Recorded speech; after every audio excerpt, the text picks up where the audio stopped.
So I'm a big fan of cover crops and have experimented with multiple types of cover crops leading up to our test plot with the rye that we're talking about today. In this particular plot, we were raising full season soybeans.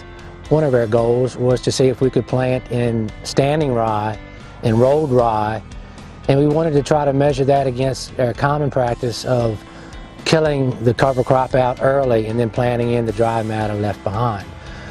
Planting green is a big part of our test here, and rolling that green cover crop was a big part of this test also. I planted that rye mid-October last year. We planted the soybeans and rolled all in the same day, which was the 1st of May, probably May 9th, I believe was the date. And then we harvested those beans in mid-October. And here we are in December, thinking about what we did, reviewing some of the information that we generated from this test plot.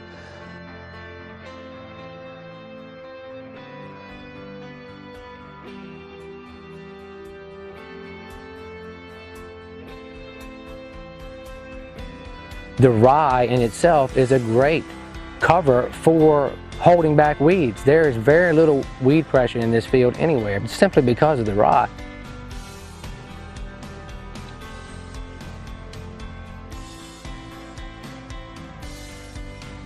We did not have a flush of weeds at any time during the growing season. Having that mat on the ground suppressed a lot of weed activity, and it is doing it still. Here we are, December 8th. We're going to go out and look at that field and be amazed at the weed suppression that is still going on with that field right now.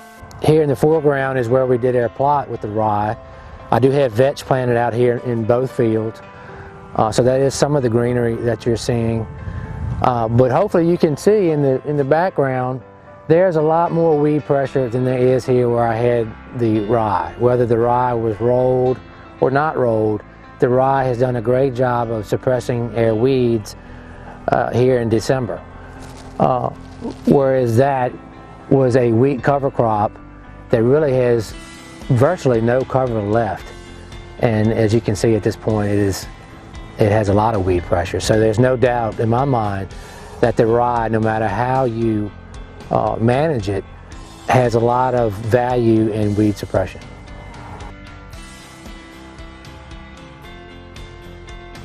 So I'm Michael Flessner. I'm an Extension Weed Science Specialist with Virginia Tech and Virginia Cooperative Extension. So in a fall planted cover crop that we're going for high biomass, I think there's definitely a lot of potential for weed suppression, because that's one of the key factors when we're talking about a cover crop and weed suppression is the amount of biomass we're getting. So if we're talking about competition with the winter annual weeds such as horseweed or mare's tail, which we have a lot of glyphosate resistance to in the state, which makes it problematic, get that biomass in the winter, and some of my research has shown that we can reduce the amount of horseweed by 80 to 90% compared to a winter fallow field. So that's something that has a lot of potential, I think, in Virginia.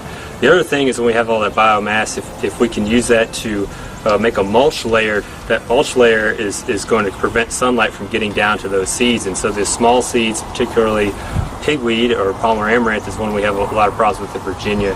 Very small seeds, so it needs to start conducting photosynthesis and get sunlight on those leaves very quickly after it germinates.